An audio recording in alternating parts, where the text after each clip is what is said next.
Hello friends. आज हम जो मेडिको लीगल इशू के बारे में डिस्कस करेंगे। यहाँ पे इशू है रोंग सर्जरी और रोंग इंसिजन। कंप्लेनेंट ने कहा कि इन्होंने किया। ये केस की डिटेल्स है नीतू कुमारी versus Vijay Kumar. Recently national commission ने 14 अक्टूबर पे अपना इस पे फाइनल वर्डिक्ट दिया है। कंप्लेनेंट ने क्या कहा? उसने कहा 2013 दिसंबर 5 तारीख को मेरे वाइफ को एक्यूट पेंडिसाइटिस हुआ। मैं ओपोनेंट 1 के पास गया, उन्होंने कंजर्वेटिवली ट्रीटमेंट दिया। लेकिन 3 महीने बाद मुझे दोबारा पेन हुआ, तब मैं अपोनेंट के पास गया, उन्होंने ईश्वर का सर्जरी होएगी। और सर्जरी वाले दिन इन्होंने कोई भी इन्वेस्टिगेशन नहीं कराई और बिना इन्वेस्टिगेशन के सीधी सर्जरी कर दी। जब इन्होंने सर्जरी की, अपेंडिक्स इन्होंने निकाली, साथ में इन्होंने ट्यूबेक्टमी भी कर दी, लेकिन हमें अपेंडिक्स का सैंपल शो नहीं किया कि अपेंडिक्स कैसी है।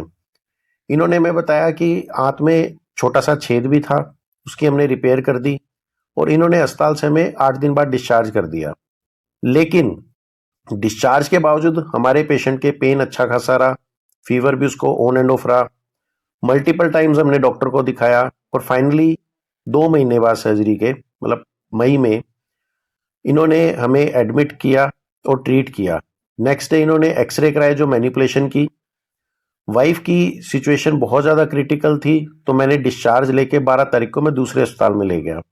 फिर मैं कई अस्पतालों के मैंने धक्के खाए और फाइनली मैंने जहां ऑपरेशन कराया वहां पे उन्होंने मुझे बताया कि पेशेंट के परफोरेशन भी थी और सेप्टिसीमिया भी था और इन्होंने 1.5 फीट की इंटेस्टाइन रिमूव की। ये परफोरेशन और सेप्टिसीमिया जब से डॉक्टर ने ऑपरेशन किया तब से ही चल रहा था। तो ये एक्सरे में भी इन्होंने मैनिपुलेशन की है, क्योंकि उस दिन भी एक्सरे में परफोरेशन के फीचर्स थे और फीवर और पेन कंटिन्यूस चल रहा है, कोई मरीज को रिलीफ नहीं हुआ। इवन इस सेकेंड सर्जरी के बाद भी ये चलता रहा।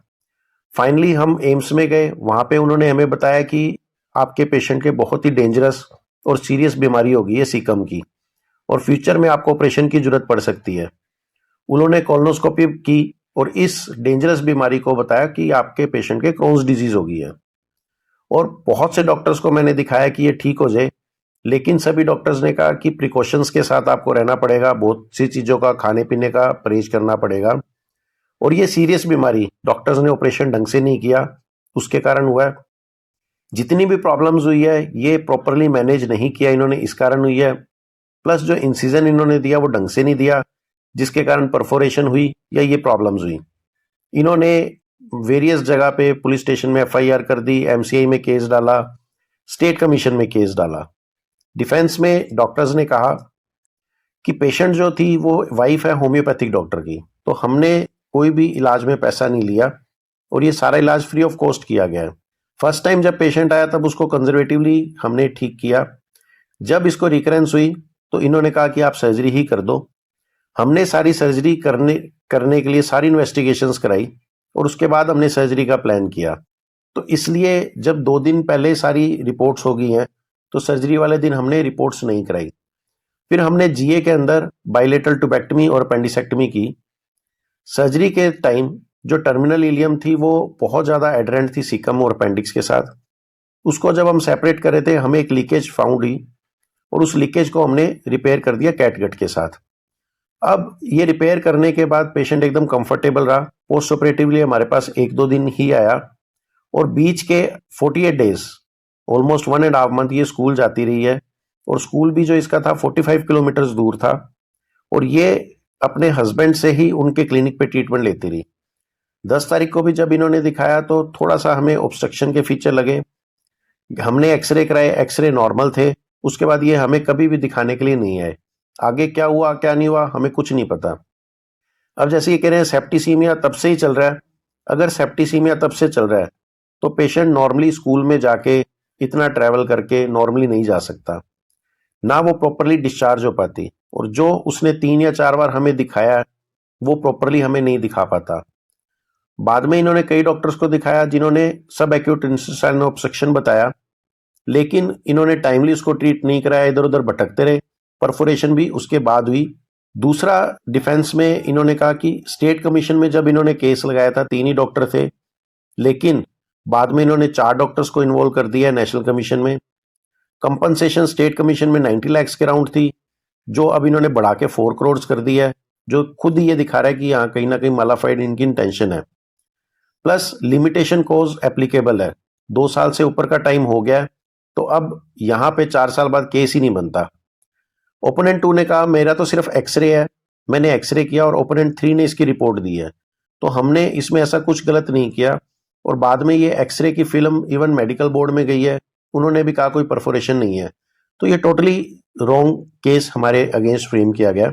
अपोनेंट 4 ने कहा कि मैंने एडवाइस किया था एडमिशन का सब एक्यूट इंटेस्टाइन ऑब्स्ट्रक्शन के लिए, लेकिन पेशेंट लामा चला गया और उसके अलावा लिमिटेशन क्लोज भी यहाँ लगता है। सभी ने कहा कि सिविल बोर्ड और एमसीआई में जो केस चला वहां पे कोई हमारी नेग्लिजेंस नहीं आई है, तो हम कहीं पे भी गलत नहीं होते हैं।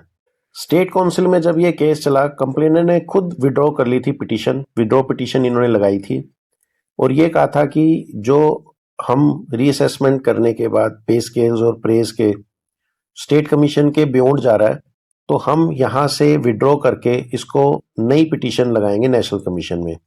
तो स्टेट कमीशन ने इसको अलाउ कर दिया था। नेशनल कमीशन में जब ये केस चला, तो सबसे पहले तो नेशनल कमीशन ने जो ऑब्जर्व किया कि ओपोनेंट 1 जो है उसने सर्जरी की, कंसेंट लेके सर्जरी की। उसके बाद कंसेंट पे थोड़ा सा डिस्कशन हुआ, वो हम आगे बात करते हैं। जो 10 तारीख को एक्सरे हुआ उसमें कहीं भी एयर अंडर डायफ्राम नहीं थी और ये एक्सरे की फिल्म बाद में मेडिकल बोर्ड पे भी क्लियर हुई है, वहां पे कोई एयर अंडर डायफ्राम नहीं थी। उसके बाद ओपोनेंट ने कोई भी ट्रीटमेंट 10 तारीख से नहीं कराया, 10 तारीख के बाद। तो यह कहना कि भाई ओपोनेंट 1 गलत है कहीं भी प्रूव नहीं होता। दूसरा, जो कंप्लेनेंट ने कहा कि इन्होंने रॉन्ग इंसिजन लगाया और कोई टेस्ट नहीं किया, वो मेडिकल की बोर्ड की रिपोर्ट से क्लियर है। वो कह रहा है कि सर्जरी से पहले आपने 2 दिन पहले सारे टेस्ट करवाए हैं, तो सारे टेस्ट कराए हैं तो वो क्लियर हो रहा है कि आपने टेस्ट करवाए हैं। और दूसरा, मेडिकल बोर्ड कहता है इंसिजन जो है वो सर्जन की इच्छा होती है कि वो कहाँ ले रहा है, किस तरीके से ले रहा है। तो यह कहना कि आपने रॉन्ग इंसिजन दिया कहीं भी प्रूव नहीं होता। दूसरा, पोस्ट ऑप कंसल्टेशन पे कोई भी इशू रेज नहीं होता, क्योंकि जैसे डॉक्टर कह रहे हैं कि इन्होंने ड्यूटी ज्वाइन कर ली 48 डेज के लिए और ये ऑलमोस्ट 45-50 किलोमीटर्स डेली बस पे ट्रैवल करती थी। तो जब आप कर रहे हो तो कहीं पे भी जब एक बार आपका ऑपरेशन हो गया है उसके बाद आप ठीक हो तभी उसके लिए जा रहे हो। तो 48 डेज 58 डेज आप नॉर्मली जा रहे हैं, डैट मीन्स कि सर्जरी की प्रॉब्लम आपको लंबे टाइम तक नहीं रही है, आप बिल्कुल स्वस्थ थे। तो यह कहना कि जी मेरे ऑपरेशन के बाद से ये प्रॉब्लम लगातार चल रही है, पॉसिबल ही नहीं है। ओपोनेंट 2 है वो एक्सरे का ऑनर था, ओपोनेंट 3 है वो रेडियो डायग्नोस्टिक है, उन्होंने सिर्फ एक्सरे किया है, उसको आपने पार्टी बना दिया है और वो एक्सरे भी मेडिकल बोर्ड में क्लियर हो रहे हैं रिव्यू में कि उन्होंने कोई गलत ऐसी रिपोर्टिंग नहीं की है। तो ओपोनेंट 2 और 3 को तो इन्होंने वैसे निकाल दिया। स्टेट काउंसिल में ओपोनेंट 4 था ही नहीं, अब आप ओपोनेंट 4 को भी डाल रहे हो और वो आपकी प्रॉब्लम जो है वो टाइम बार्ड भी है, तो ओपोनेंट 4 को हम नेग्लिजेंट मानते ही नहीं है। ओपोनेंट 4 ने जस्ट आपको एक ओपीडी में कंसल्टेशन दी थी कि इंटेस्टाइनल ऑब्स्ट्रक्शन है और उन्होंने आपको एडमिशन की सलाह दी थी जो आप वहां से लामा लेके चले गए। तो कहीं पे भी ये आपकी मलाफाइड इंटेंशन दिखा रहा है कि ओपोनेंट 4, क्योंकि वहां पे ये प्रूव हो रहा था कि एसएआईयू है, परफोरेशन बाद में ही, तो आपने ओपोनेंट 4 को भी साथ में इन्वॉल्व कर लिया।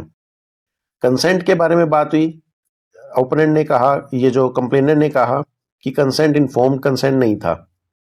कोर्ट ने देखा कि जो कंसेंट है उस पर प्रॉपरली लिखा हुआ है कि ट्यूबेक्टमी बाइलेटरल प्लस अपेंडिसेक्टमी होगी, ठीक है, वो इन्फॉर्म नहीं है। लेकिन कंप्लेनेंट का हस्बैंड भी डॉक्टर है, तो हम ये मानते कि ये एक इन्फॉर्म कंसेंट था, उसने सारे प्रोज एंड कॉन्स समझने के बाद ही इस प्रोसीजर के लिए कंसेंट किया है और वो खुद एक डॉक्टर है, तो ये पॉसिबल है कि उसको ये सारी चीजें पता हो, तो हम इसको इन्फॉर्म कंसेंट ही मानेंगे। तो ऐसा कोई भी डायरेक्ट या नेसेसरी कनेक्शन नहीं दिख रहा जो कॉज और कॉन्सिक्वेंसेस के बीच में दिखा रहा है कि पेशेंट की सर्जरी हुई और उसके बाद जो गैंग्रीनस इंटेस्टाइन हुई या क्रोन्स डिजीज हुई, उससे कोई भी रिलेशन नहीं दिखा रहा। तो इन्होंने केस को रिजेक्ट कर दिया। टेक होम मैसेज की बात करें फ्रेंड्स, कई बार जो कंप्लेनेंट विड्रॉ करते हैं केस हायर कंपनसेशन के लिए नेक्स्ट लेवल पे लगाते हैं, वो उनका केस बहुत बार वीक कर देता है, क्योंकि वो उसमें कई नई चीजें डालने की कोशिश करते हैं। तो जब नई चीजें डालते हैं तो वहां पे कहीं ना कहीं केस वीक हो जाता है। तो अगर ऐसा कोई करता है तो वो हमारे बहुत बार फेवर में होता है। बहुत बार फिटनेस सर्टिफिकेट, जैसे यहाँ पे पेशेंट ने ड्यूटी ज्वाइन कर ली थी, तो अगर पेशेंट ये कंप्लेन कर रहा है कि मेरी ऑपरेशन के बाद तबीयत बिल्कुल भी ठीक नहीं रही और आपने फिटनेस सर्टिफिकेट दिया हुआ है, उसने ड्यूटी को ज्वाइन किया हुआ है और वो एक सर्टेन टाइम तक ड्यूटी जाते हैं, तो वहां पे इजिली ये प्रूव होता है कि ये बिल्कुल स्वस्थ थी, इसलिए ये ड्यूटी इसने ज्वाइन की और ये वहां पे ड्यूटी पे रेगुलर जाती रही है। तो फिटनेस सर्टिफिकेट भी बहुत बार हमें हेल्प करता है। And last but not the least, inform consent is always must. यहाँ पे कोर्ट ने मान लिया कि चलो डॉक्टर्स था सामने कंप्लेनेंट, तो ये इन्फॉर्म कंसेंट की कैटेगरी में आ गया।